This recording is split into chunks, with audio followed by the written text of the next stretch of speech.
I'm ready whenever your client is ready, Mr. Baldwin. Thank you, Your Honor. You heard me about the license though, correct? Yes. It's set for a, it's set for a jury trial, is that tomorrow?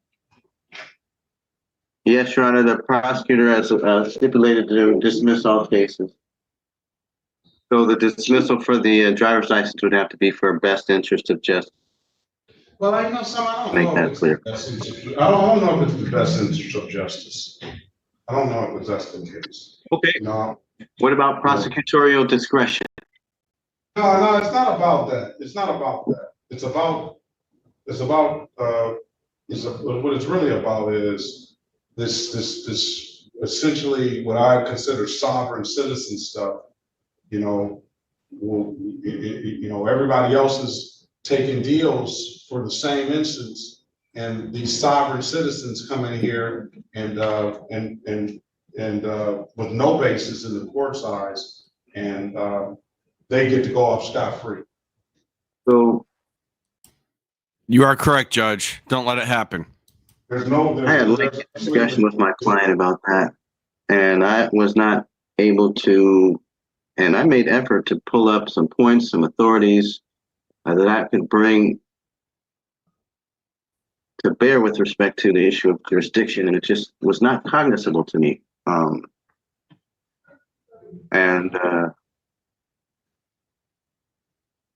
having, You're meaning on the court not having I think, but after having discussion with the prosecutor about it, well, she was under an impression that the court had to prove jurisdiction, and I just indicated that the court, it was not necessary for the court to prove anything, but the court would at its discretion accept what it felt had been proven.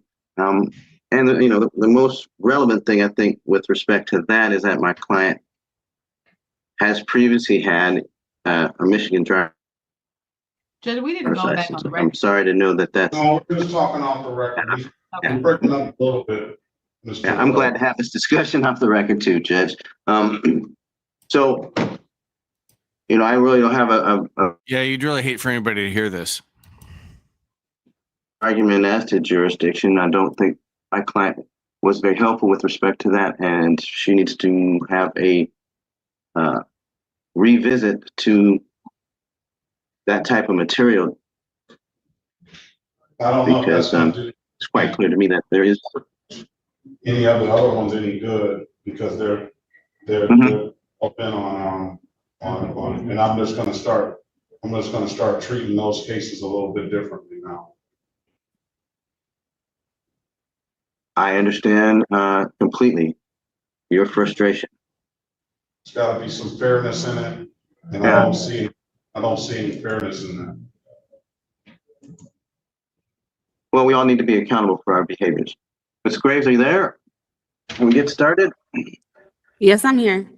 Okay. This is the city of Detroit versus Destiny Graves.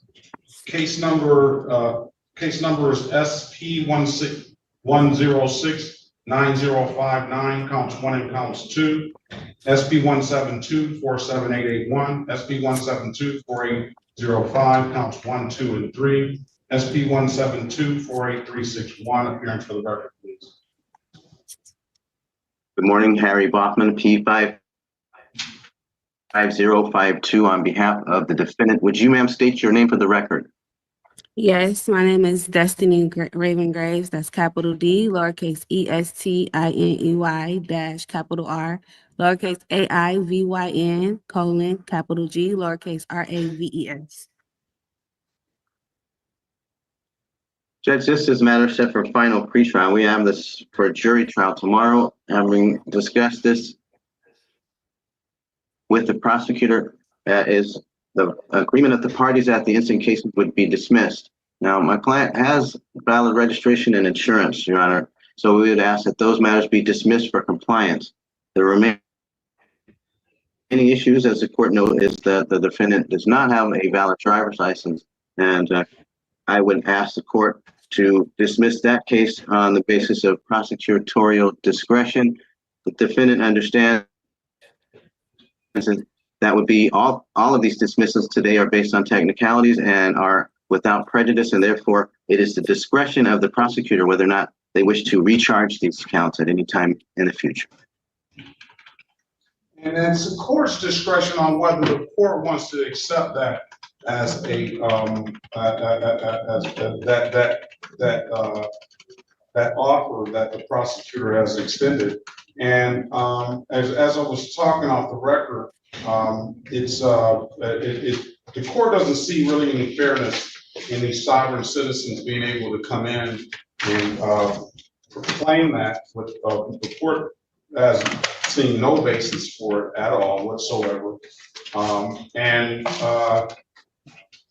The rest of the individuals are required to either get a valid driver's license, or the court extends those offers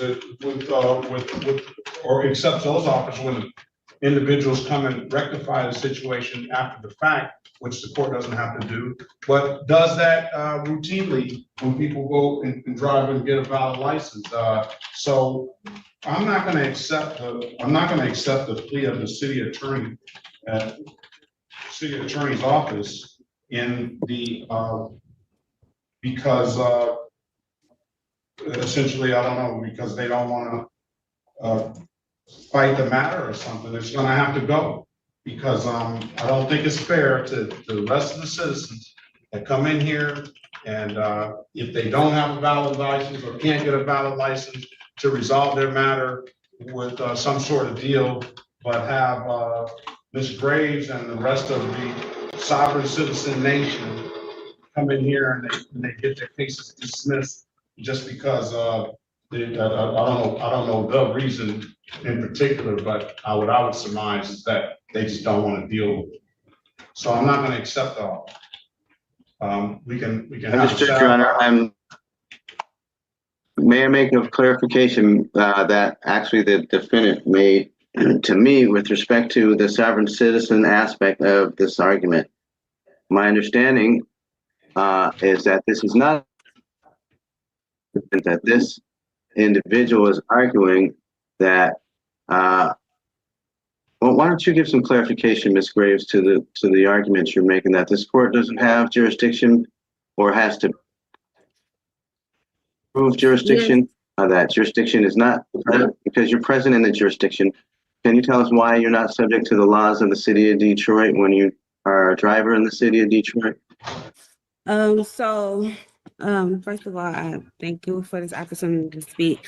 Your Honor, I am here appearing specially, not generally, and I am raising my abatement on Ms. Namer. And that I'm raising my abatement on Ms. Namer. And is it a mispronunciation? Is that what you're looking for, or misnomer? That's it. I'm raising my abatement on Ms. Namer. I don't even understand what that means. I'm sorry. Can you say that again? I don't even understand what you just said or the meaning of what you just said. I'm raising my abatement on the grounds of Ms. Namer because I've been misidentified in this case, and I'm just pointing out the defect in the case. And I'm aware that Ms. Namer is a very fatal mistake in a case. So I just wanted to point that out in my case. Oh, this is brilliant. So the judge is like, I'm not accepting this deal because she's doing the sovereign citizen thing and I don't want to reward it. Okay, good, judge. So the attorney knows that the judge is right, basically. But he says, no, she's not sovereign citizen. She's got some other thing. And so then he's like, well, why don't you let her explain it? And then she proceeds with the most sovereign citizen argument possible. That misnomer, is that what you're trying to say? Yes.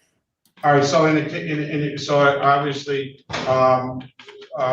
what Ms. Graves, what I understand Ms. Graves is trying to say is that they pulled over the wrong person. It wasn't her that was actually driving. If she's saying that I guess that's what she's indicating? I don't know. Maybe you can No, clarify that. Your Honor, respectfully, no, that's not what I'm implying at all. I don't deny that I was not there in the interaction on, that day with the police officer. I'm not denying that at all. I was there and I am present now here as well. What I am saying is that there has been a misidentification between me and another party. I've been misidentified as a corporate fiction rather than a natural person. There we go. Which So that's the same. Thank you. Thank you. That's the most SovCitiest thing I've ever heard in my life. Let's see what he does. That's the same sovereign citizen stuff. Just doesn't. That's the same sovereign citizens argument in the court's eyes. So I don't. That whole I'm not a person, I'm a corporation, and I get to be able to travel freely upon this road and without impediment. Listen, this is the state of Michigan, the city of Detroit. The Constitution and the amendments to the Constitution give the state the authority to force individuals on the road to keep for the safety, health, and welfare of its citizens, to have a minimum requirement for them to be able to drive what they and try for the safety of the individuals on this road. So the fact that you feel, or I'm assuming that you feel that you don't have to have this because you're this special entity or whatever claims that you're making, the court does not recognize those claims. Therefore, the court is not going to accept the fact that the prosecuting attorney, or the city attorney in this case, does not want to go forward with it because they don't. Here's the problem. I don't know how this ends. Probably a lot of you do, but here's the problem. The judge doesn't have to accept a plea deal like this, but the prosecutor has absolute discretion to drop every one of these charges, and there's nothing the judge can do about it. Pretty much, I guess they don't want to take the time. I'm going to force this case to go either to trial, or I'm going to force this case to go to a plea. You have your absolute right to a trial. You have a jury trial set for tomorrow. What we'll do before the end of the court today, we'll have a sidebar with the city attorney, or you can speak with the city attorney, Mr. Baughman, and you can go over that and you can relay the court's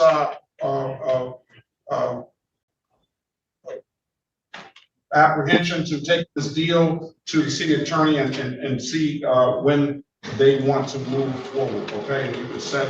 We'll at least give that opportunity to set a new date. But that stuff that Ms. Graves is speaking on, however you want to be, however you want to be addressed, Ms. Graves, the court has quite frankly is getting pretty tired of. All right. Respectfully, Your Honor, I would like to request evidence that the court does have jurisdiction over my living person and not my. That's not the court. That's not the way the system operates, ma'am. You need to read the Michigan court rules and educate yourself better. I don't know who's been teaching you this stuff, but quite frankly, the court does not have to give you any jurisdiction. And you challenge jurisdiction. The court says you were pulled over in the city of Detroit. You indicated that you were at the scene. The officer gave you a ticket.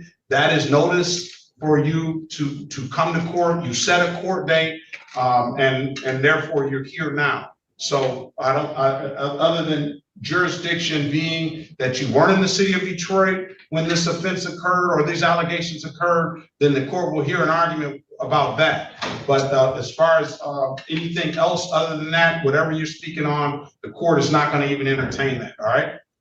Respectfully, Your Honor, my We presence understand, Your Honor. does not equal established. Right. I told you I'm not entertaining that stuff. I let you make your record. You've made it many times, and there's a record down here. So either go back in the breakout room and wait on Mr. Baughman to figure out what this trial date is going to be. I'm going to let you be heard, and you can put that to a jury of your peers. All right, and the jury of your peers accept your argument about you not having to have a driver's license and the court not having jurisdiction, then Yeah, not really. If you start saying that in front of a jury, the judge should smack it down and say, we're not making arguments of law, they're the finder of fact. But I get his point. well, that won't even go to a jury. But if the court will accept your argument about whatever your position is, ma'am, and they find you not guilty, then that'll be the case. But other than that, we're not going to keep going back and forth with this, all right?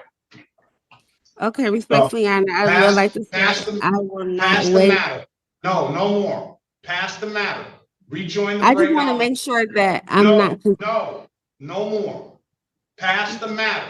Rejoin Judge, the may I breakout. place the defendant in breakout on 5? Shut your hole. Thank you. Thank you. Ms. Horn, what is Mr.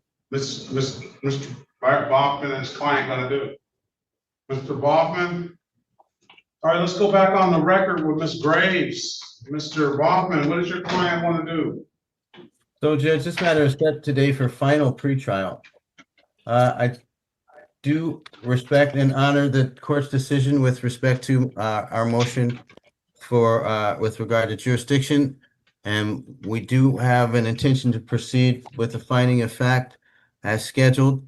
My client wishes, for her own personal reasons, to ask the court to consider adjourning tomorrow's bench trial, at least for a later time. She has an appointment. My understanding, it is directly related to her ongoing issue with securing a place to live. And she's been offered some assistance, but that at 10 a.m. tomorrow morning, she's expected in a meeting to help her find housing. She's asking for the briefest of adjournments if this court would consider even a later time for us to convene for trial. That would be manageable for us. I'm prepared for trial, prepared to move forward. I don't know, Your Honor, that you required that the complaining witnesses appear for today's final pretrial. But as a matter of policy, I would ask that you would consider a motion to dismiss for a lack of those complaining witnesses to appear at this final pretrial, as we are on the eve of a jury trial tomorrow. Ms. Horn? Yes, thank you, Your Honor. One thing I did want to clarify to the court is that I was not dismissing based on her arguments. I was moving to dismiss for valid documents, Your Honor. And in lieu of the resources that it will take to go to jury trial, that was a bigger consideration. However, the people are ready to proceed. I did offer until Mr. Baughman advised that she was struggling with housing, which I think makes her an excellent candidate considering she has a child for possibly street court.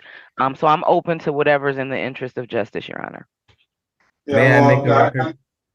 I understand that you were Okay, so she didn't have her witness and wasn't ready for trial. dismissing for documents, but the issue was not having the valid driver's license. That's where the I'm gonna go ahead and translate that for you. I don't know, but that's my guess. comes up. Go ahead, Mr. Baughman.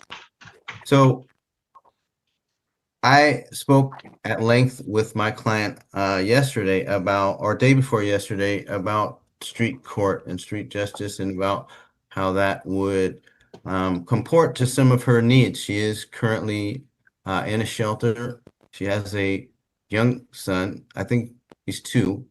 And she's also has some needs with respect to employment and quite possibly healthcare that could be in form and prospectively would be met if she would participate in our street justice program.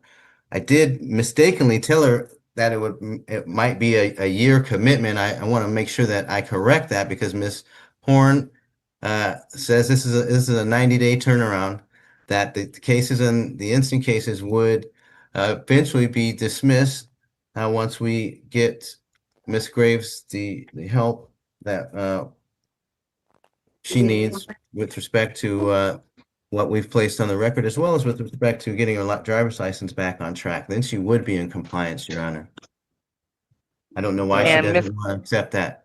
But I'm thinking that this one, first of all, I would love to see Ms. Graves be able to get in the street court program, and I hate to have her out there with no housing and a small child, but I would think that the street court program, there would be at some point some admission to responsibility, and that is the Yes.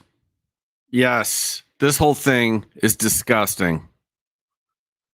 I don't acknowledge the state's authority. Now taxpayers get me an apartment. real issue with Miss Graves. You know, is not one to take responsibility and articulating time and time again. Every time I've seen her, she's articulated the same argument, which a court describes as a sovereign citizen argument. I know Ms. Graves doesn't term it as that, but it gives everything she's saying is the same thing that the sovereign citizens coming forward to the court. So I don't know if I can always get Mr. Patel in here, and I will do that if that's necessary. I have no issue with that, but I think moving forward, I think that is going to have to be, you know, she's going to have to change her position or something. I don't know how it seems like she's pretty stuck on that position that she has. So that's one issue. The other issue is that there is brought up to the court about the issue of the complaining witness not being here. It is my policy that on the date of trial, on the date of the final pretrial, all of the individuals are supposed to appear. That goes to Madam Prosecutor Horn's argument of the necessary cost as it relates to bringing a jury in. And to avert that cost, we want to make sure that everything is ready to go.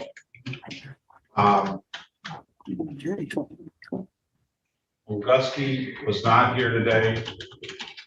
I don't have it written on the file that that's the action that I was taking, but that's not my normal course of action. He's usually here. And he usually appears.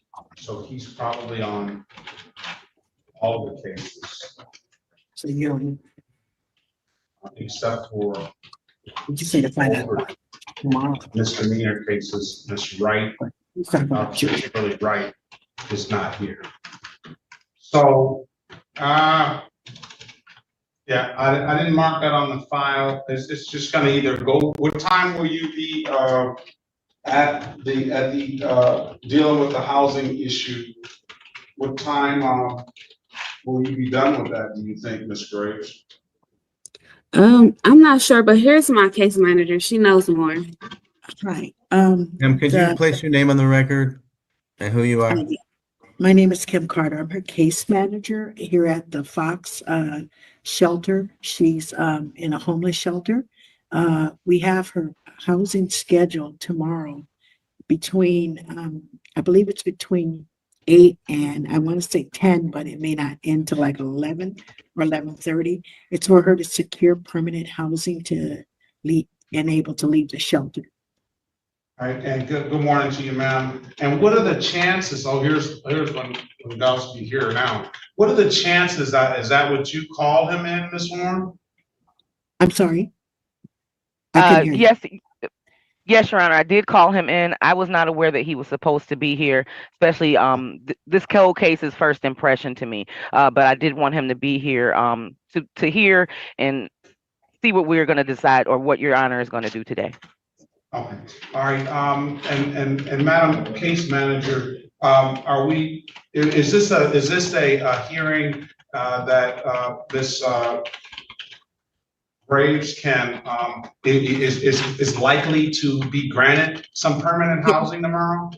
Yes, so she'll be able to secure a voucher so that we can move her from the shelter into permanent housing.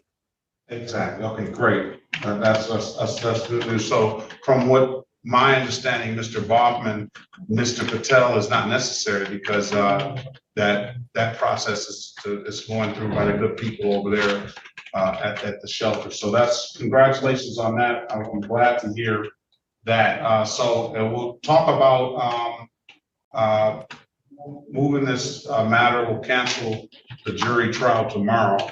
Your Honor, forgive me for interrupting. Would you consider giving me some more time to work with my client? I'd like to see her get a valid driver's license. She is not suspended out of Detroit to somewhere else. I think I can help her identify that.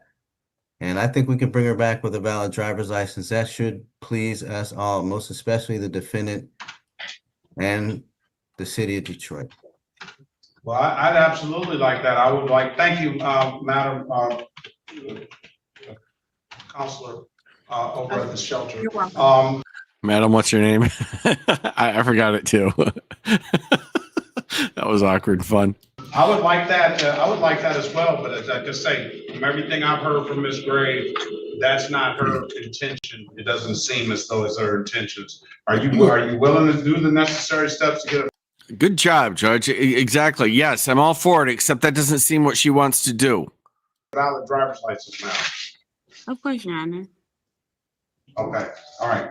What we'll do is I'm gonna reset this matter for a pretrial date on October the 13th. Congratulations, Ms. Graves, on the housing. And Do you mind telling me what day that is? That's a Monday. the 13th is a Monday. October the 13th is a Monday. Okay.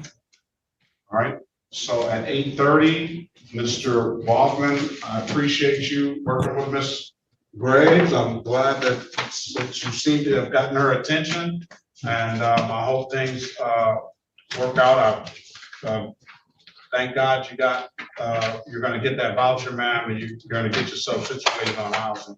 And thank you, Mr. Baughman, for coming in and the advocacy that you've done. I don't know where you get the arguments that you're making, ma'am, but in the court's eyes, they have no basis in fact or law. All right, so I don't know how you can take that for what you want. You're your own individual, and you can make your own decisions. But that stuff, I'm changing my way I move forward with the sovereign citizens. I don't think it's fair that everyone else either has to bring a valid driver's license in, or they have to take some sort of punishment or plea because they don't want to operate, and sovereign citizens just get to. And I know, Ms. Horn, that's nothing to your, but it's just been cases that the city just has dismissed the cases a few times in the past because they just don't feel with the cost, but it's just not going to happen here. All right. And thank you, Your Honor. I was unaware of her sovereign argument altogether until we'd already discussed the resolution. So, but thank you for saying that, Your Honor. Absolutely. Officer Glungowski, good morning. Can you state your name, badge number, department for the record, please? Yes, good morning, Your Honor. Officer Maverick Glungowski, badge 746, Detroit Police. All right. No, there's no need to apologize. I don't know if I told you. I didn't write it on the file. So if I told you, it may need to apologize. Yeah, no, right. I only got the notice about the jury trial for tomorrow, so that's my apologies if I was supposed to be here earlier. No, I didn't necessarily tell you that. It's just the court's policy, and it really comes from the chief judge, and that comes from the chief judge. And I understand it very well that if the people are not going to be ready and prepared, there's no sense in us inconveniencing the citizens of the city of Detroit for a jury trial that's not going to likely go. So other than that, we reset the matter to October the 13th. That's just a pre-trial date, and you'll get if another trial date is necessary, I'm sure you'll get the right subpoena. But I know that I said when I saw your name, I said he comes to court all the time. So I know he probably did not get the notice. All right. Yeah, nope. I only got the one about tomorrow morning, so I was actually getting ready for that one. All right. Best of luck to you. So now you got to maybe I won't say you got some extra time because you may have a lot of other things to do, but hopefully you got some extra time. Have a good day. Be safe out there. All right, Ms. Graves, you be safe. Congratulations on that. And I hope that you find a nice, beautiful home for you and your little one. All right. Thank you, Your Honor. Thank You're you welcome. again, Your Honor. Thank you to the prosecutor. Thank you to the good officer. Mrs. Graves, call me tomorrow, okay? Okay. Bye, All right, good everybody. job. Have a great day. Have a good day. All right, that seems. There you have it. It's good that the judge held firm. So here's what happens. The prosecutor can just dismiss it all. That's prosecutorial discretion. But the judge saying, I'm not accepting your plea offer, I'm not putting my stamp of approval on it, means that the prosecutor can dismiss it all, but they're on their own and they look bad doing it. I will say this. Probably a prime reason why this did not go and she didn't just walk out of there with no consequences today is because of channels like this. Because the judge is well aware that people are watching. And that's fine. That's part of the open court process. That's been going on since the beginning of time. People, when I was a young prosecutor 400 years ago, I used to go in the morning and I was out in this farm community of Illinois. And I used to go and have my call in the morning. And there were a dozen people and there was like the local paper and everybody watched every case. This is not new. This has been going on for a long, long time, except now we're doing it on the internet because, you know, society's evolved and that makes more sense. And that's precisely why meetings are supposed to be open so that, and court is supposed to be open so that, you know, people aren't doing sleazy backroom deals. So I don't mean to accuse Judge of playing to it because I really don't think he is. I think that he has that impulse anyway. I think this would irritate him if nobody was watching. But it sure as hell is irritating him knowing that it's going to be on, 20 YouTube channels by, within an hour of it closing. He knows that. He knows damn well, and he doesn't want to be the judge who's like, oh, yeah, just come in here and say sovereign citizen stuff and you're free. He doesn't want that broadcast all over the world. And that's wise, and that's a good thing. So, we're not laughing at dumb people. We're saving the world, people. Thanks for coming out.